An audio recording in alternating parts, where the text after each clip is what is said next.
But regardless, after you take a breath, you pause, you find that coherence within, you associate yourself with your surroundings, and you set this intention to connect with the guardian, you just wait.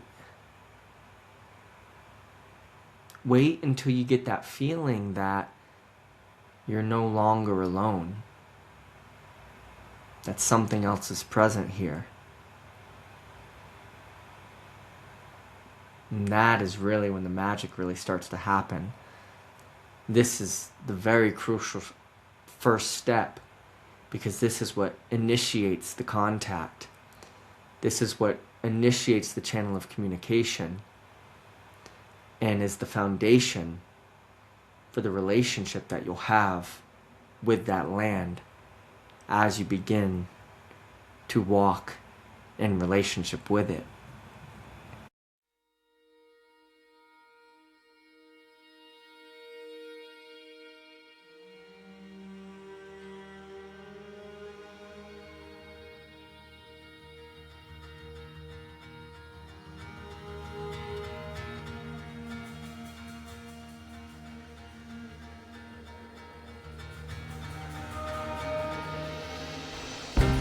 Welcome to the Boundless Journey, a place to explore life's mysteries and the depths of the human experience, so we can embody more authentic aspects of our truth, show up as better stewards for this earth, and facilitate this collective transformation that begins within each and every one of us.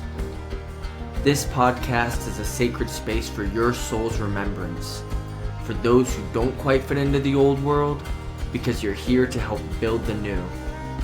Let's keep it dialed and wild as we explore our infinite potentials together, one rooted step at a time.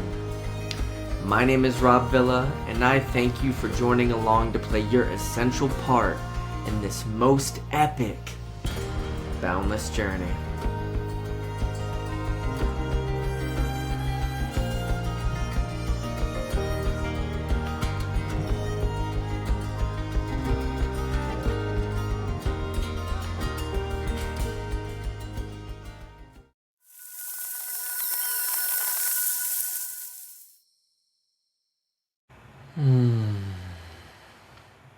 Hello, beautiful people, and welcome back to the Boundless Journey.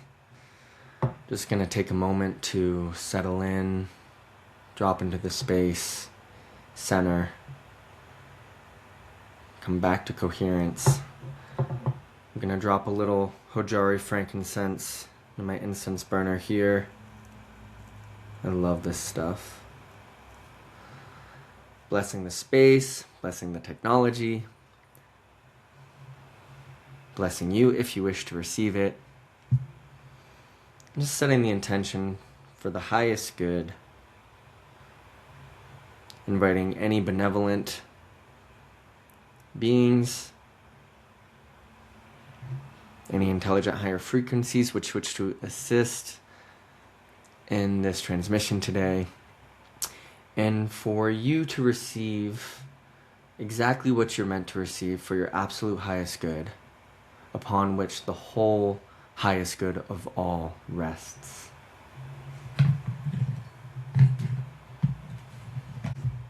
There is a big difference between just being out in nature and being present in a conscious way that establishes a sacred relationship with nature and the land that you're embarking on. In this episode, I'm going to discuss with you 3 steps that you can take when entering into nature that will greatly deepen your relationship with the land.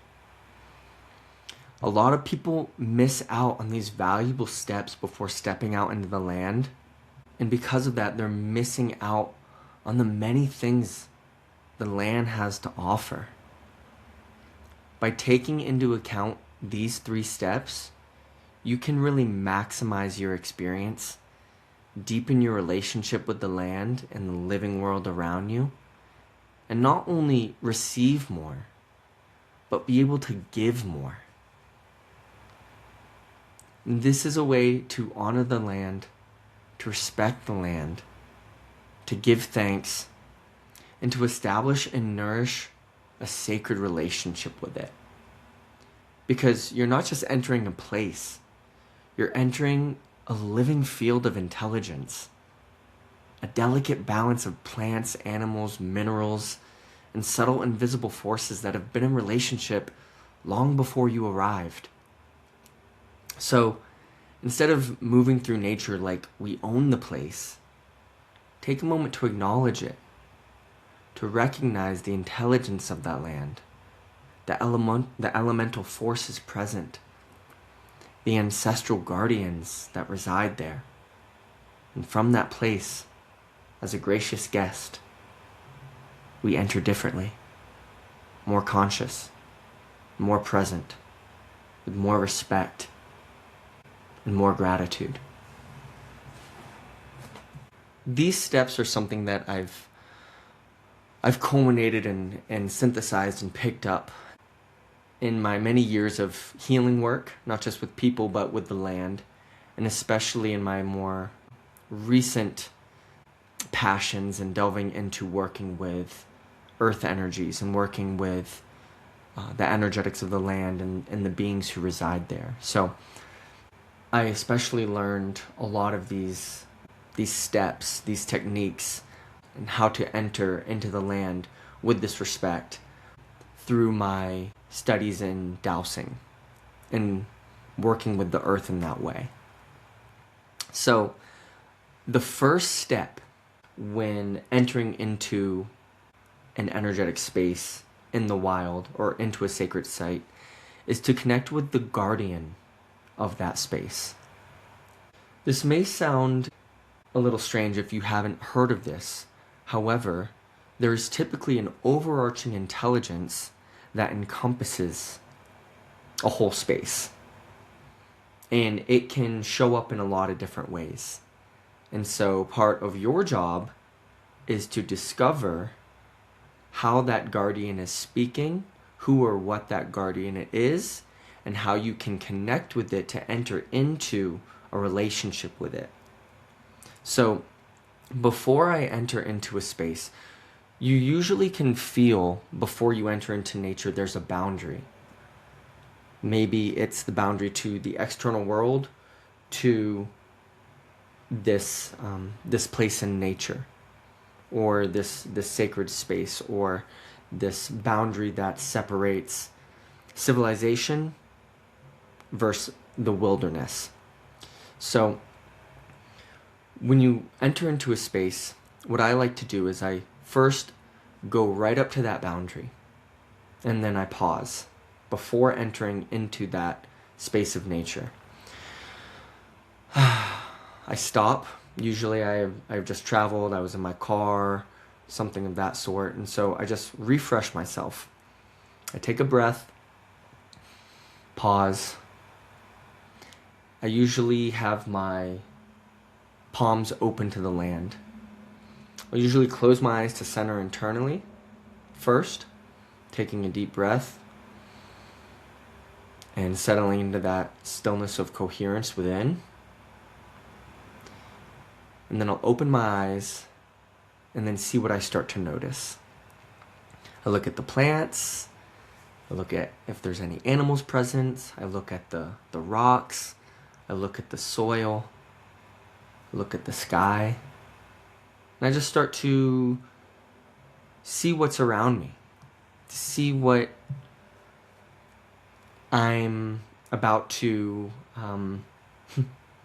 be connecting with, essentially. Because the guardian speaks through all these different kingdoms, the plant, the animal, the mineral kingdom, and more. And the guardian can be connecting with you through these avenues and can show up in all different shapes and sizes. Sometimes when I enter into a space, like when I go into Mount Humphreys, the tallest mountain here in Arizona, it's such a beautiful apu. You just takes your breath away. Whenever you enter that trail, there's these two massive fir trees before you enter into that space. And they just look like gatekeepers deciding on who can enter and who cannot. And so if I'm entering into that space, I may connect to those trees. I may connect to the gatekeepers because they have direct access to the guardian of the land. The first thing to really bring to the forefront when you're connecting with the guardian of the land is to understand where you are in the earth, what the history of that land is, what the heritage is of that land. For example, if you are on sacred Native American soil, that land was stewarded by the native people of that land for a very long time. And so there is usually an oversoul of that energy that is still present and that looks over that land that you can connect to. So you can set the intention to connect with that spirit. When I was in England, for example, when I was in Avebury-Henge, I felt the call to connect to the Druids, the spirit of a high Druid priest or priestess who was energetically tied to that land, or being on this most activated site on the planet where these dragon lines converge, the Michael and Mary lines converge, and dragon lines bring in very powerful cosmic energy into the earth, kind of like our acupuncture meridians. They're very large, very important channels, and the dragon beings are responsible for transmitting and anchoring that energy. So if I'm working on dragon lines like in Avebury-Henge, I will set the intention in my heart to connect with the Dragon Kingdom, who are the guardians of that land. Or when I was in Glastonbury tour in England, Glastonbury, one of the most sacred sites in all of the world, where the veil is most thinnest, especially into the elemental realms, it's common knowledge that that is where the fairy king Gwynupnewd resides. So out of respect, I will connect to Gwynupnewd and ask him for his permission and connect with him as I am connecting to this land. But regardless, after you take a breath, you pause, you find that coherence within, you associate yourself with your surroundings, and you set this intention to connect with the guardian, you just wait. Wait until you get that feeling that you're no longer alone, that something else is present here. And that is really when the magic really starts to happen. This is the very crucial first step, because this is what initiates the contact. This is what initiates the channel of communication and is the foundation for the relationship that you'll have with that land as you begin to walk in relationship with it. So, setting your intention to connect with the guardian of the land, you're essentially connecting to whose quote-unquote home it is that you're about to enter. So you can enter it with respect, as a good guest, as a good steward, so that you can listen appropriately, so that you can work in relationship and togetherness. And so, after you've made that connection with the guardian of the land, you can then move on to step 2. So after you have made that connection with the guardian of the land, and you've opened that channel of communication, step 2 is to state your name and your reason for being there. Some people have a few quarrels with this for stating their name, because some people suspect foul play, that they can't always trust some of the mischievous beings that could be present. And that can definitely be true, and so I encourage everyone to just use your best judgment. However, I usually do not have a problem with stating my name. I am a person of integrity and transparency, and this is who I am, and this is why I'm here, and I am guided and I am protected. And if I didn't feel safe to say my name in a place, I probably would leave. I probably wouldn't be there in the first place. But if I had to be there for some odd reason, and I just felt that there were some dark energies around, and I didn't feel like it was safe to open that access to my field, maybe I wouldn't say my name. But this is assuming benevolence and working with the intelligence of nature in a good way. And so this is more friendly. And so just like if you were going to someone's home, you would say who you are. Or if you were engaging in a relationship, you would introduce yourself. And so this is where I'm coming from with this. To first state your name, and second, your reason for being there, your intention. So I would essentially say, my name is Rob Villa, and this is why I'm here. So sometimes if I'm with my dog, I'll include my dog's name within this introduction, or if I'm entering this space with some friends, I will also include their names in this introduction, just so that we're all on the same page.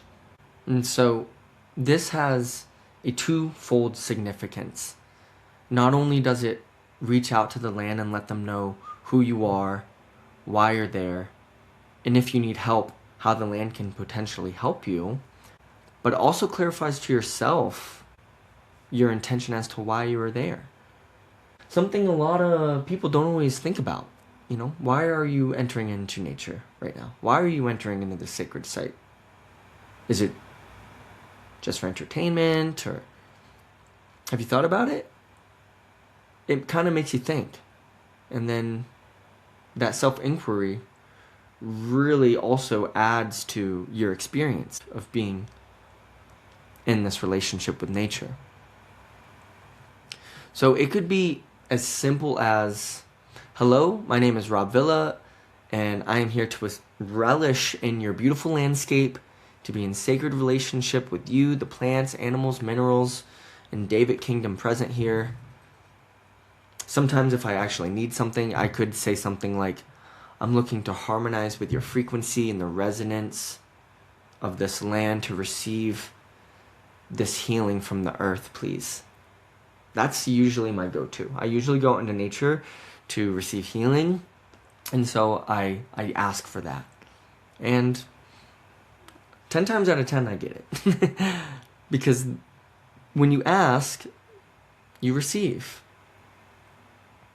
Other things you can say is, I'm looking to be restored, or if you're moving through something, like I'm needing assistance in letting this one thing go, or resolving this one issue, so that I can move on, or so that I can be filled with loving energy in its place after letting said thing go. Anything of that nature. It can be whatever you want to be.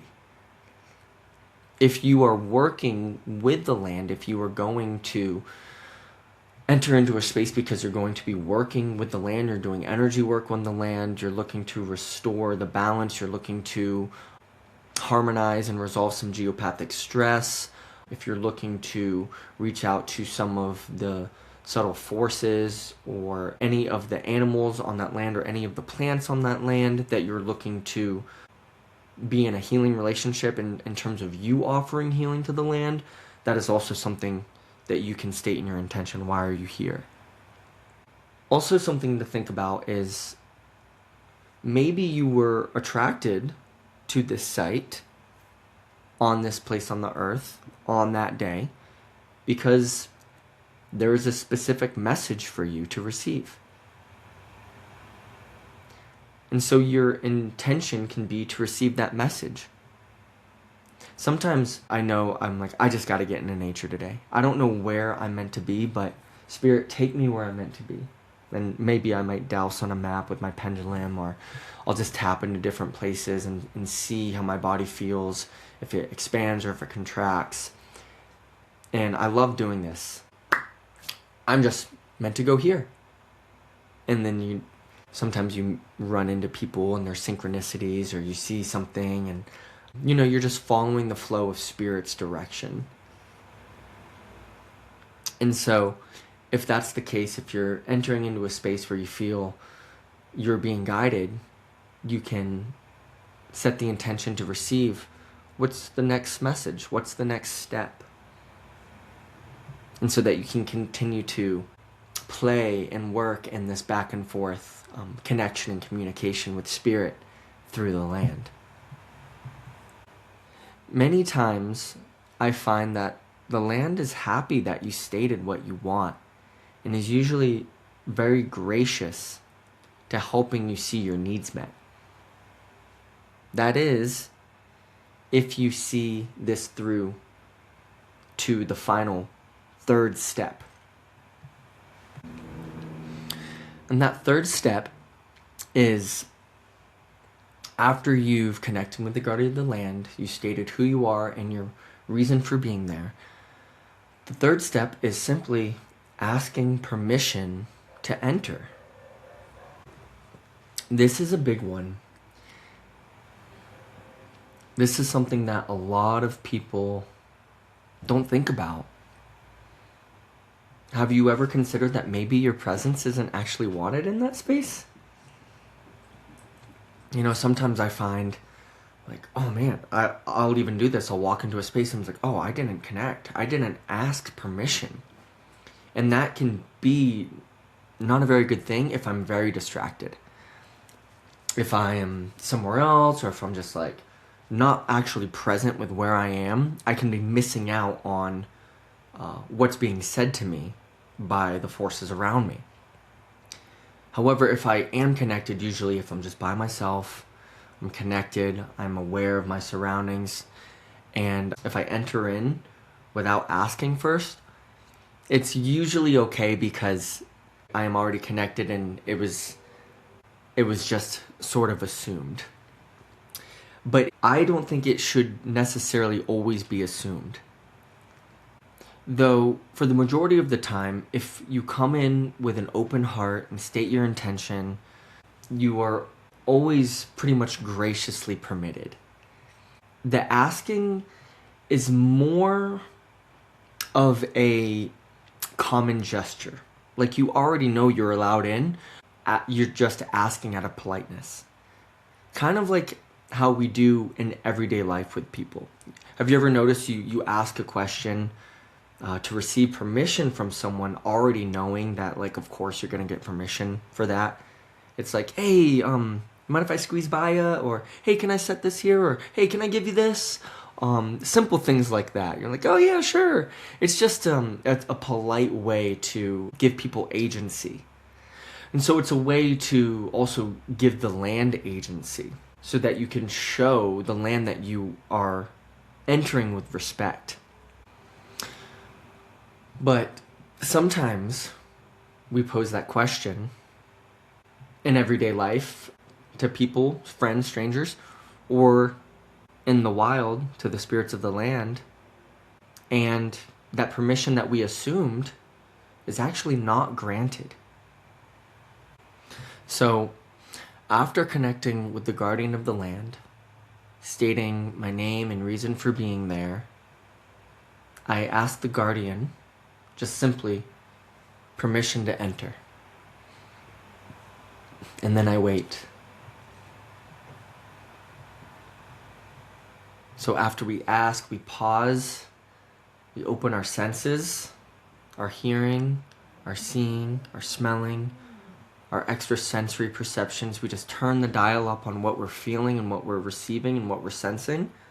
Just tapping into other subtle energies that we may have not been receiving while we were in the external world. And then we just listen and we wait. So after asking permission, a sign that it may be a yes? Well, first, the most common one is I'm pretty clairsentient. My most dominant clair is that I get sensations and feelings. I'm also a sacred authority in human design. I'm very either or I get feelings of expansion and contraction, and I've been learning how to work with this for several years now. So that's, for me, this will be different for everybody. But for me, what a yes feels like is it feels like an energetic opening into the path. It feels like, oh, I'm already being pulled. Oh, this is effortless. Oh, I'm just like swimming. It's like a current that's pushing me. It's like the energetics of the land and the earth are saying, yes, come along, my brother. It's so good to see you. So that's the main thing for me when it's a yes. I also think it's super neat when the external world responds. Like if you ask permission and then the wind at your back will kind of be like pushing you forward. Or if there's a bird that flies overhead kind of guiding you in. Or a little squirrel runs past you. Or like a little lizard here in Arizona or something that's like, come on, come this way, let me take you. I always think that's super neat. And after making that connection with the guardian, you've already opened that channel of communication and this back and forth. And so you're asking for permission, and the land is responding back to you in all these ways throughout the kingdom, the many different kingdoms. And so our job is just to listen and to feel those internal sensations as to what's a message, maybe what's not. I also will look to the plants. Sometimes the wind will pick up and it will move like a singular leaf in the wind, saying like, come on, let's go. Or like, I might also see like a flicker of light, or I may like see a flower in the distance that's super bright, that's like this way. Anything like this that really creates this expansive nature, that after you ask permission, the land is like, yes, come on, my friend. And when you start paying attention like this and start communicating in this back and forth, that's when you really start to establish this relationship. It becomes an interactive experience, not just one-sided.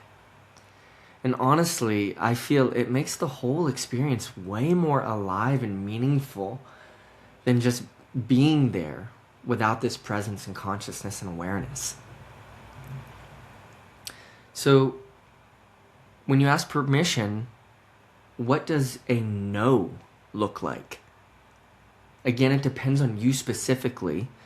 For me, being more clairsentient, I will feel it internally. Like there is resistance. Like I ask permission to enter it and it will be like, and if I were to move forward, it would take tons of energy from me to be like I don't want to. Like it's sludge and resistance. And if I were to disobey that and move forward, it would not feel good internally to me. Other times, there could be a gust of wind that blows the opposite way. Like the earth is saying, actually, go back to whence you came. Something like that. And of course, the wind is just blowing, so you have to use your discernment to see if this is just the wind or if this is a message. And that's how this is in daily life too. Sometimes a bird is just a bird, and sometimes it's a sign from above. And that's up to you to really decide. So if you do get a no, perhaps this piece of land and the guardian was just delaying you so that you could enter at the most perfect time. For you to enter a little bit later so that everything can be synchronized. So that everything can be on time like a song and harmonized. So if that's the case, you can ask again. Then maybe that resistance goes away. You feel an opening. You're like, oh, now it's time. Or you get a wind going the other way, pushing you forward. Or any animals or plants telling you, like, yes, thank you for your patience. It is now your turn to enter. However, if you're consistently getting this feeling of no, it's worth respecting. And I would just take it that you are not supposed to be there at that time or ever.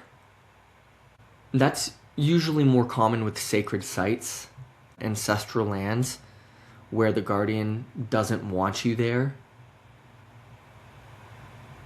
You get these sensations like, I'm not welcome here. And with all due respect, I'll bow out and go somewhere else.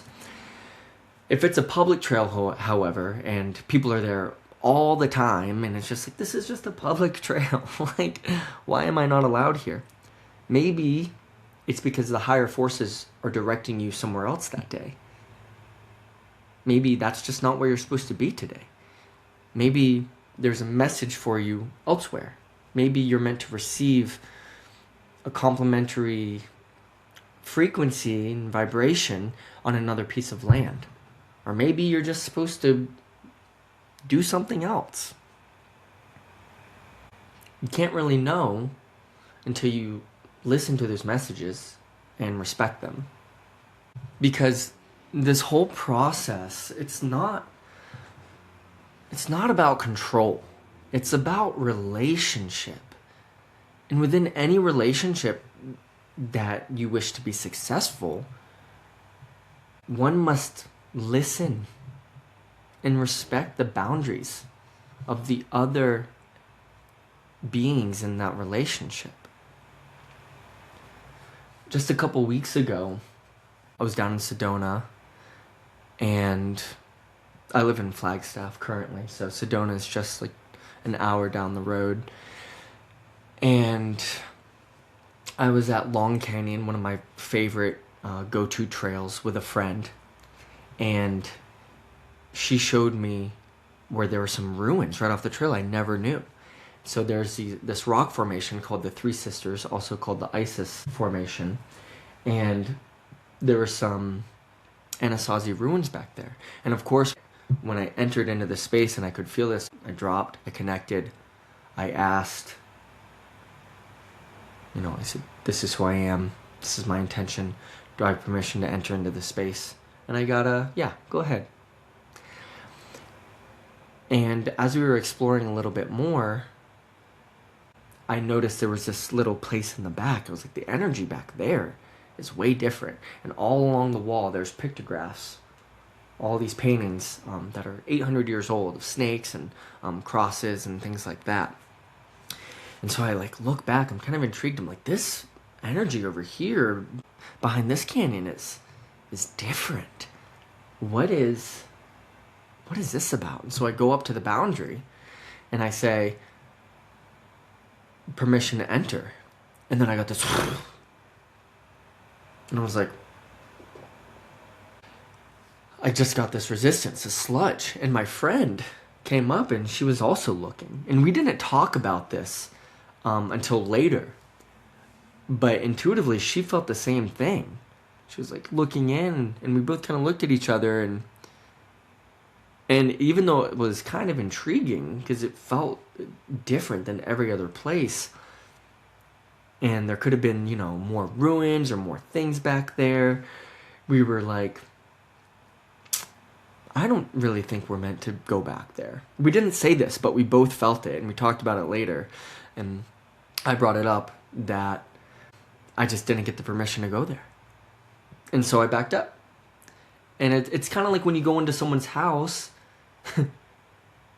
as a guest, you go in, you're invited into the living room. You're not invited into their bedroom, into the master bedroom, into their personal bathroom, or other sites that may be off limit to guests. You go into the living room where you're being greeted with tea and biscuits.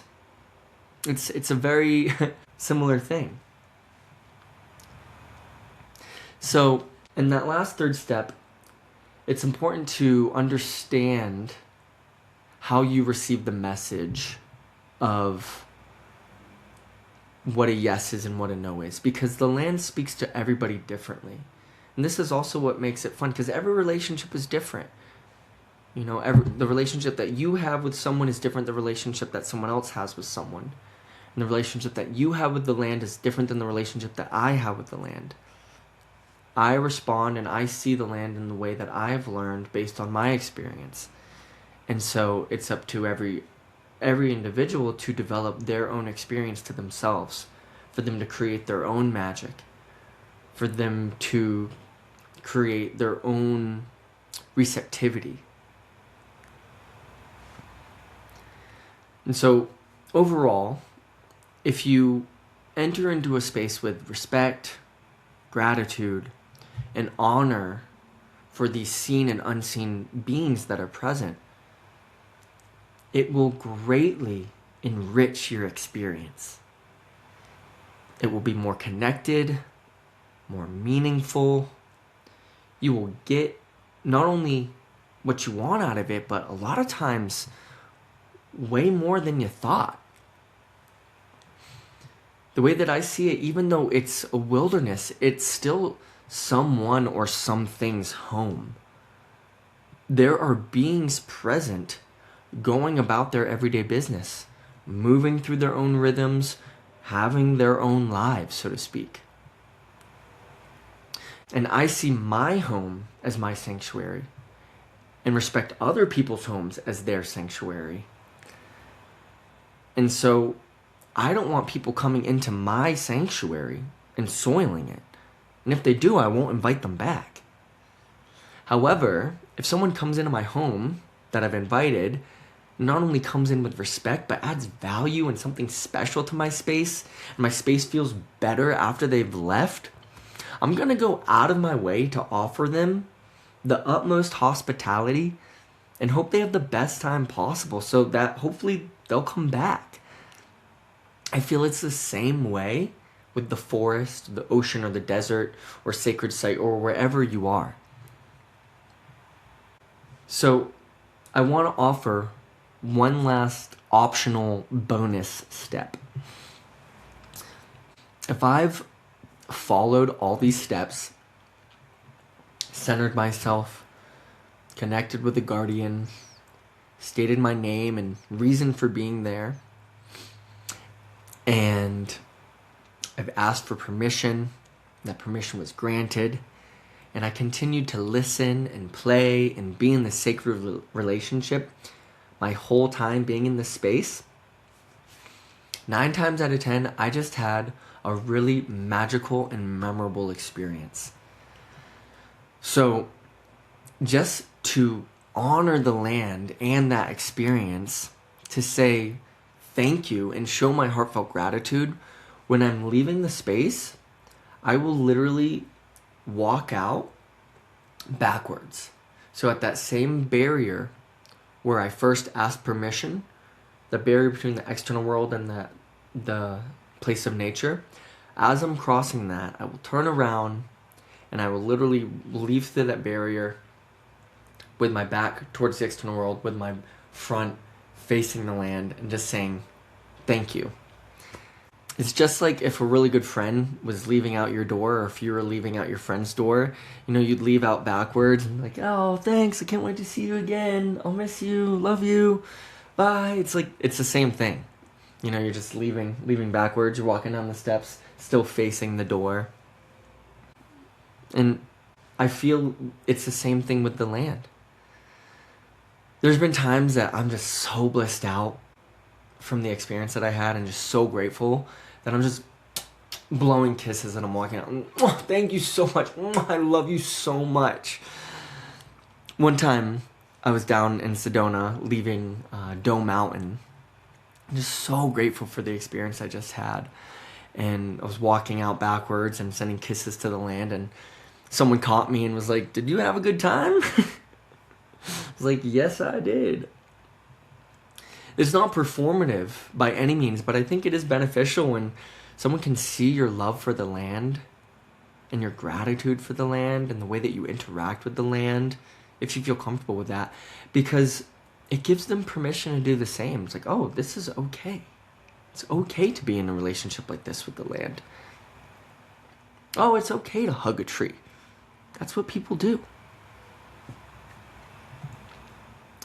So, yeah, I encourage you to follow these 3 steps next time you go out into nature, or especially if you enter into a sacred site, and also extra especially if you plan on doing some sort of work on that land, like working with earth energies or starting a garden or building on that land, or clearing space, falling trees, for example, on that land. Technically, these 3 steps can be used in any space, but really I use it most for when I'm in the wilderness. And also, especially if I'm about to do work on a land, or I'm also, again, entering into a sacred site.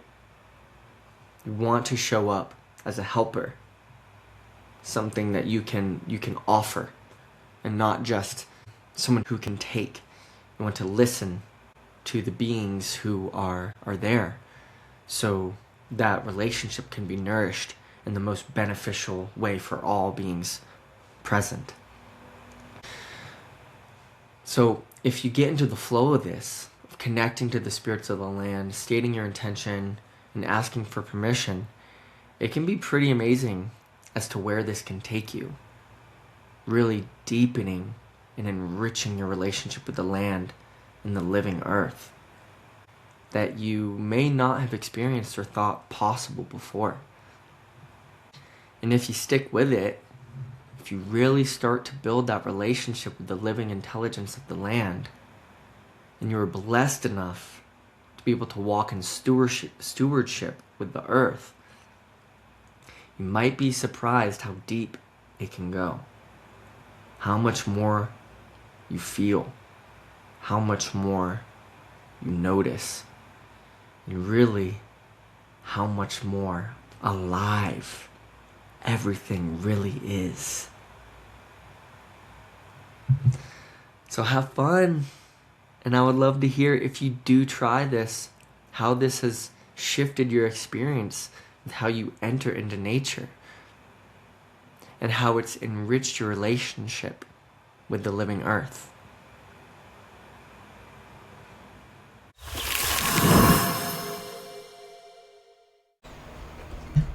Thank you so much for joining us on this episode of The Boundless Journey. If you enjoyed it, found it useful, or gained some value out of it, I would wholeheartedly appreciate it if you would share it with a friend, or leave a 5-star review, or post it to your Instagram story and tag me at Rob the Boundless. I also kindly ask that you hit that follow button and that bell icon so you will always get notified when new episodes come out. It's a little act that makes a gigantic difference in the sea of podcasts out today. And before you go, just want you to remember that the world is calling on the activation of your soul's remembrance. You are worthy, you are capable, and you are so, so loved. Until next time, my friends. Until then, stay boundless.